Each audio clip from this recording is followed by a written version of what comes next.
Hey, everybody. I am thrilled to be here. We're with my dear friend, Angela Maiers. There's a lot of noise out there, Angela, Yes, around yes, AI, and absolutely. you have been an icon in the edusphere for so many years. And if you guys don't Okay. know Angela, her website is angelamaiers.com. She is an amazing, really influencer in education Mm. and the founder of the Choose to Matter, but also if you've seen or heard anything around the mattering movement, Mm. that started with Angela. Oh, And AI is a big part of mattering. So, absolutely. Before we look at trends, I want to think about it seems so new. Think about ISTE from a year ago. You saw little sprinklings of it.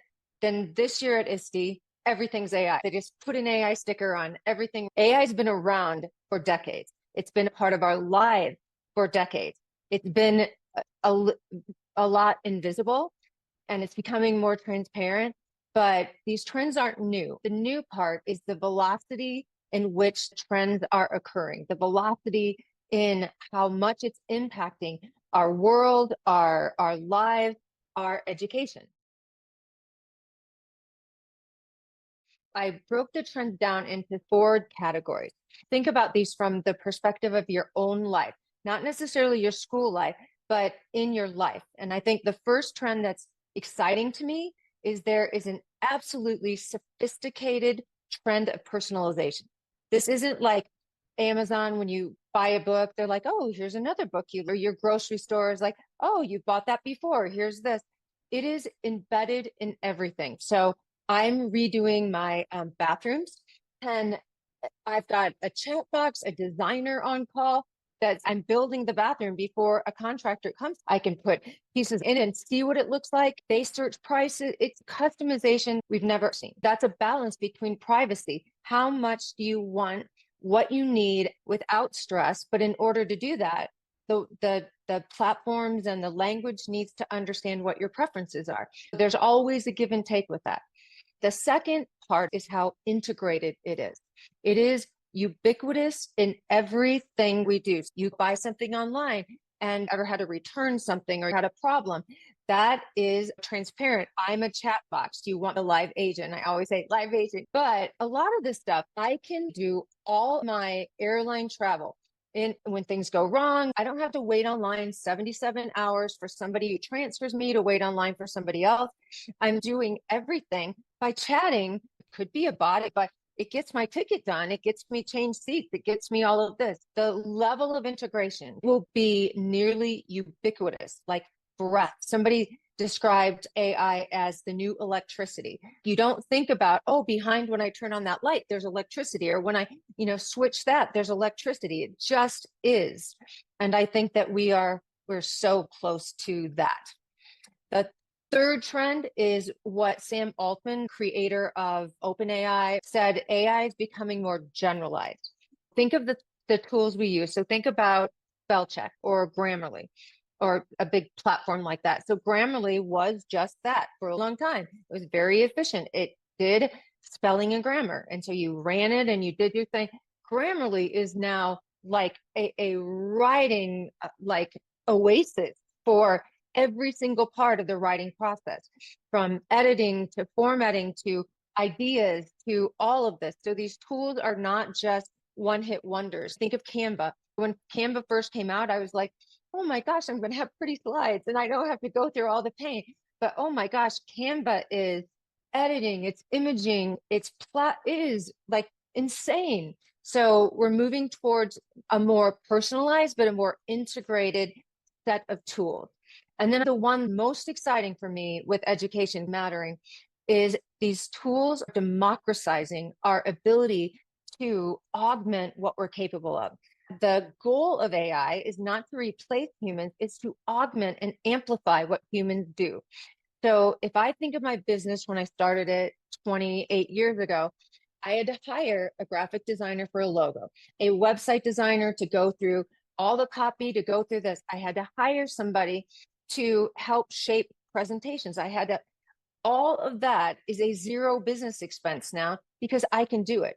I have like professional, sophisticated editing tools. I don't need a videographer to pay a bazillion dollars to cut video, or to look at how podcasting is so seamless. Before, you needed to be in a mass studio. That is potential amplified. People that did not have a literary agent, or did not have a budget to hire a PR company or any other aspect of their world and business, can literally log on. Most of it is an upgrade from the freemium. You can do some stuff on the free versions, but when it's really a part of an impact you want to make, it is not a lot of money. I look at the time I spent after meetings going through email, trying to find what I said, where I said it. I've got to send an email right away because I'll forget what it says. So now all of my calls, all my Zooms, I have my AI, I call her Betsy, my AI assistant with me. And she not only summarizes what is said, she categorizes it. So if you and I talk, I don't have her on right now, but if you and I talk, it's these were Keisha's main points. These were questions Keisha had. These are follow-ups you promised each other. The democratization is about mattering. It's not just being efficient. It's not just being effective in the workflow of your life. It is providing you an invitation to do things that you could not have done before. And that's a beautiful thing for very little investment of money. Yeah, Now, I just want to say one more thing. You remember watching the Jetsons when you were little? I And do. I loved the Jetsons and those cars driving with nobody. I thought that's the coolest thing. That'll never happen in my lifetime. So And I have a self-driving car, and I thought this was the Jetsons. I thought this was a magic bullet that I never have to drive again. I'm so happy because I'm a really bad driver. I get in the car, ready to have my hands off the wheel. My gym is about 7 minutes from my house. It is no less than 15 prompts. If I take my hand off the wheel for more than 30 seconds, put your hand on the wheel, do this. If I even glance at a side, look, pay attention. If they don't think you're engaged as a human, the technology shuts off. They're saying, we need you, human being. We can't do this without you. The technology makes me feel safer. It makes me aware. It is so needed. It has improved my driving, but it is not lift your hands up and let this do it.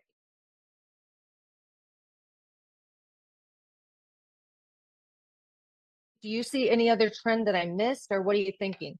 I think you've compartmentalized them very well. I think that is what Writable, you mentioned Grammarly, and that is what Yes, Writable does. yes, a And hundred percent. I think we've had these tools in education without realizing they were powered Yes, by AI. That's what's gotten some districts crossways. Now we've got all yes, these AI policies, yep, and they're having to go back and say, yes, how do they apply to things we've already got in place? Because we probably absolutely. may have some AI that we Yeah, didn't really, absolutely. so to speak, before, but I think you've absolutely captured it. And I have a thing that I've shared that kind of talks about a timeline of AI Yeah, all the way back. It's 100 years. 60s, Yeah, absolutely. really, but It, when we were coming out of the war. yep. We developed these technologies during World War II. The first AI that was recorded, the first two, one was for medicine to prescribe Mm-hmm. medication for Yep. psychiatric hospitals, and the other was for education. And that Mm, tool was in practice until very recently. It's a tool yeah, called Plato. And so yeah, it's not anything that we've really been absent from in right, education for the right. duration of public education. So, Absolutely. how do you see AI enhancing the learning experience for teachers and students in classrooms, K-12? It's really important about creating new rules and regulations. If you look at the speed it's integrating, it will be ubiquitous. Think of the Google Suite or Microsoft Copilot. So if you use anything Google, AI is fully integrated in it. Even search. So that's saying we can't even search the first thing in a Google search is generated by AI. It changes search. It's already summarizing automatically. When I open a brand new Google Doc, there's a prompt that says, do you want help writing? There's another prompt that says, do you need support? And it's a drop down menu and whatever it is, editing or whatever. To ban it or to make rules, it is going to be near impossible. You will not be able to use any platform or any tool in the way you have, because AI will be embedded. It's inevitable. So I think that's really important. So I want to have conversations to expand about human capabilities, about human potential. You have artists, designers, creatives, musicians, children with powerful ideas and capacities to innovate, design, create, to do all the things the world needs. You can put tools in their presence to do that and have impact and contribution in the world. Talk about resume. You can have a living, breathing, real-time resume with the impact that you have made if we're allowed to focus on contribution instead of consumption. And that is my deepest worry.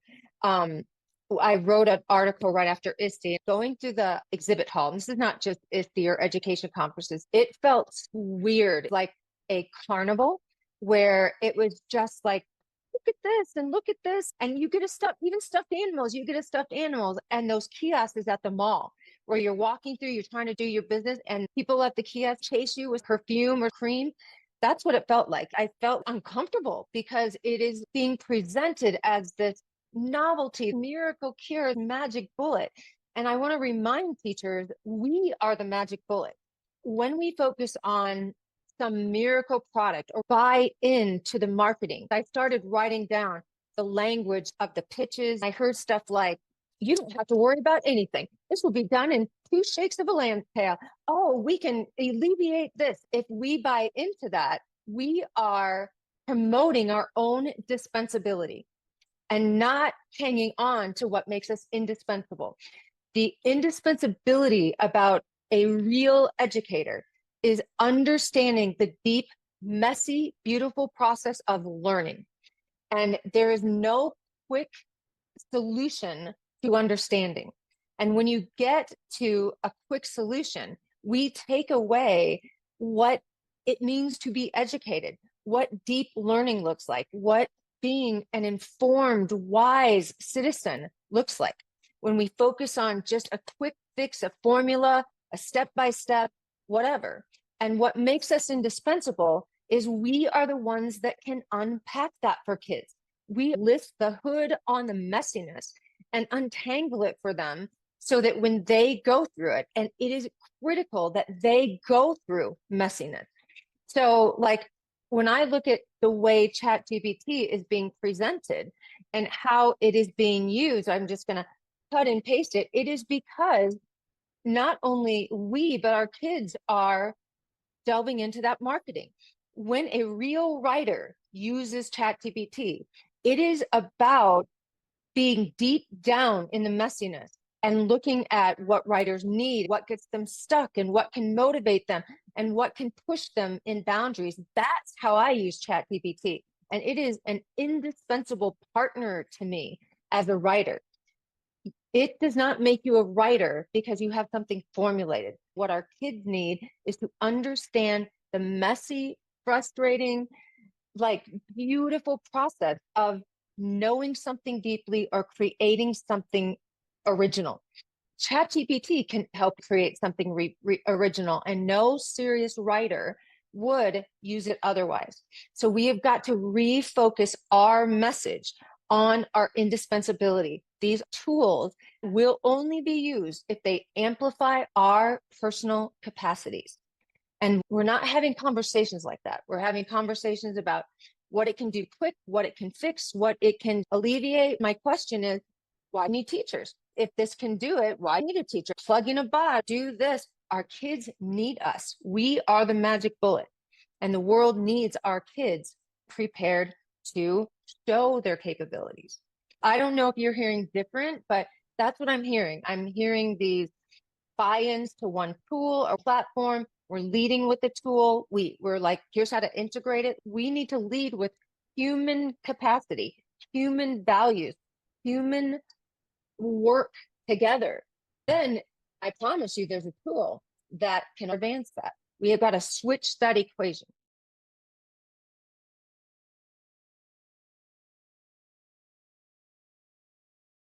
I call it a drive-by society. Like Oh, it we is. are so accustomed Yes. to now quick and dirty. Don't come. I struggle to teach my daughter that. I'm like, things Yes. don't Yes. come in a millisecond, honey. No. They don't No. come Mm-mm. just like that. You have to work towards them. AI can help expedite, Yep. things, help you get there a little Yes. bit faster, but you shouldn't use it in such a way that As a shortcut. yes, yeah, it Yes. shortcuts the process. Yep. It should help expedite the process, cut you around the process. Like when I'm driving, I can go the Yes. long way or the short way, Yes. but I'm Yes. still on a road driving somewhere. You are. I You think are. AI is like the short way, but not Yes. driving. I see that with teachers. I see teachers use it for lesson planning. Yep. It breaks my heart. It's okay to use it to get ideas for lessons. Yes. It's perfect. Yeah, for ideation. Yes. Or if I've got my lessons and I'm like, I don't Yep. know if this activity is deep enough, or if I want to teach four groups and I've Absolutely. got this one idea for this group and how can I expand it or move it to Yes. remediation or use it to extension with this one Absolutely. idea. I think it could work beautifully that way. Yeah. For students, helping them understand the proper and ethical way Absolutely. use it is Yep. what the messaging needs to be around. Yes. I live in Nashville and I see that a Yep. lot with the creatives. They think nothing about taking a riff or image. I'm just going Yep. to tweak it and then Yep. it's going to be mine. Yep. Not really. If there's actually IP law on Yes. what Yes. percentage has to be Yeah. original to From be a considered. song, Yes. absolutely. So But ask Taylor Swift we're because not, she's tried to get words copyrighted. No, doesn't work. Do yeah, you that. cannot copyright a word. Mm-mm. So I think so. Two things. School is not filled with practice that develops the confidence and the risk taking to create original works. To shake up a classroom to find out what their resilience quotient is, what their innovation quotient is, it's to give an ambiguous assignment. Give an ambiguous assignment. You will watch meltdowns happen. The older the kids, the more successful school wise they are. I taught grad school for 12 years. When I gave an ambiguous assignment to graduate students, they had a meltdown. So we have choice. But if I did it in 5 paragraphs, would that be okay? Was that what you want? What do you think? How long, how many pages will it need to be to get your point across? Sometimes less is more. So I think that's the start of it is you've got to dwell in ambiguity so that you understand what's involved in the process. There's a cost to doing a shortcut. I think about driving because I'm really bad at it. So I am lost a lot. So I travel a lot. So I am literally lost a lot. And I don't believe that Google Maps works for me. It just gives me the wrong directions a lot because I even use that and I'm still lost a lot. But I think that there is confidence in being lost because it won't happen again. If it gave me the short route, I would never learn. I would be reliant on a shortcut. Our greatest learning is from our failures. Our greatest learning is about going in a circle. Only then can you appreciate a shortcut. If the shortcut is the end product, you are losing so much of the things that make us equipped, that turn us into experts. In a shortcut, you are in a perpetual novice state, reliant on not your own capabilities. You're relying on an outside force to define the destination. There's danger in that. The thing that I say, start slow and with what you know. And those are two really important things. You do not have to try every tool. In fact, if that's the carrot being out, we're going to adopt this, we're going to try this, we're going to all be a Google school or all be a Microsoft school without thinking about what are we as a school right now? What do we value as a school right now? How can you adopt a whole suite of stuff till you know who you are? Know who you are and understand the ebb and flow of your workflow, your process as a classroom, as an individual. And then when you look at that, you want to think about what takes away, what sucks my energy, what takes away my creativity spirit, my strategicness, where I get bogged down. Start there. Pick one thing that bogs you down. So I was a voracious reader and a fast reader. And the consequence of that, I'm a horrible speller. Like literally, I cannot spell myself out of a corner. But that drags me down. It makes me feel inadequate as a writer. It's a terrible thing to feel like you're a bad speller and you're worried all about that every time you write. When the first spell check came out, I'm like, this is amazing. I can take that stress off my plate. That is a rote thing. I don't want to invest time, and I know I can spend that time and energy creating. That is what it needs to be grounded in. What you do and what is the ebb and flow of that. So I call it if only. So that was my strategy for getting a Tesla. If only part of the driving stress could be taken away. If only I didn't have to pay attention all the time. If only this would be taken off my plate. That's where you dig in and then go search for a tool instead of let the tool drive what you're going to do. It's unnatural, unsustainable, because there'll be another set of tools next 5 minutes. So you're never going to keep up with the tools.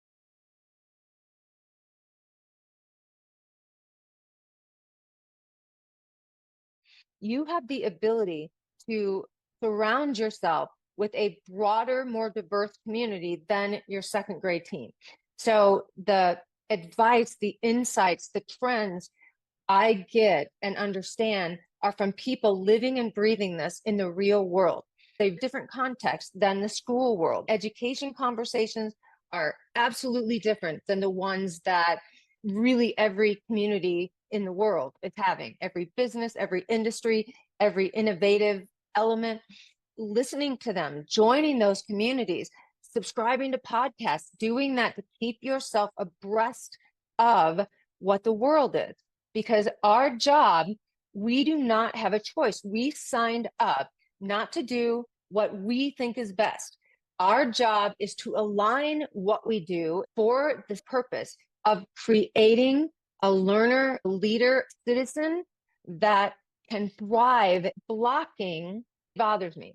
I understand the safety, but I am telling you, when you are in a community and you understand how the community uses that, the very last thing that you would ever do in that community is act badly. And so these conversations about ethics and about bias and about standards, if individuals were actively engaged in the community of creators, musicians, writers, the last thing they would ever do is steal a line from, because it is to be ostracized from the community, is that is your lifeline on the web and in the world and amongst people that are making an impact. So I feel that the people writing the rules on ethics, the rules on bias, the rules on blocking, all of that, they're not actively using these tools within a community. They are not connecting with them, collaborating, even learning or aware of what they do. And so it's like me writing the rules of how to live in a different country when I've never been there. What is ethical for one group, what is biased in another group could be seen as collaborative, collective impact. That we want you to steal our ideas. That's one of the things of an artist, steal our ideas. Nothing's original. Everything is an evolution. These tools are community driven, community based.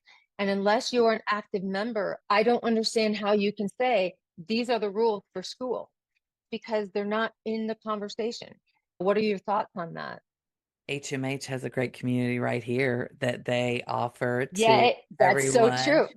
And I think it's great that they are highlighting AI as a topic in Yes, this community yes, because yes, there's so much noise. And I think yes, you've made some incredible points around the buckets that we are yes. seeing AI and also how we're seeing it infiltrate into schools, either Yep. through teachers or students, Yeah, and how it shows up and how we need to, as teachers or leaders, make yes, sure that it's a constructive use of AI in a classroom setting rather than a destructive use. And absolutely. just to recap your last points around the folks who are setting policy, and I don't think you're thinking and talking about district policy. I think you're thinking No, no, state and federal policy. They are not not in. necessarily They're not educators. users. They're not They're not users. They're not not users, and they're not educators. educators. Right. Exactly. They're not coming in yet, but they're Yep. dictating what happens in Yes. our space. I Absolutely. think it's incumbent on us, professional educators, to have the voice and to push back because Absolutely. AI is an essential tool in our world. We've had it for a long time. It really originated in medicine and Yep. education. It's a part of every aspect of our And it's lives. It's a part evolved of in medicine. and we've Absolutely. had it heavily in assessments. You can't just come in when it's turned to this kind of generative aspect, say, off you go. Yeah. We're not having that anymore. The greatest threat to education, the greatest threat to humanity is not AI itself. It is an individual or an organization without the ability, willingness, mindset to anticipate, manage, and shape it. We need to lead by example. HI and Yep. AI, hand in glove. Yes. Thank you Yes. for Thank being part you. of our Yes. community. I appreciate you, my Yes. friend. Bye.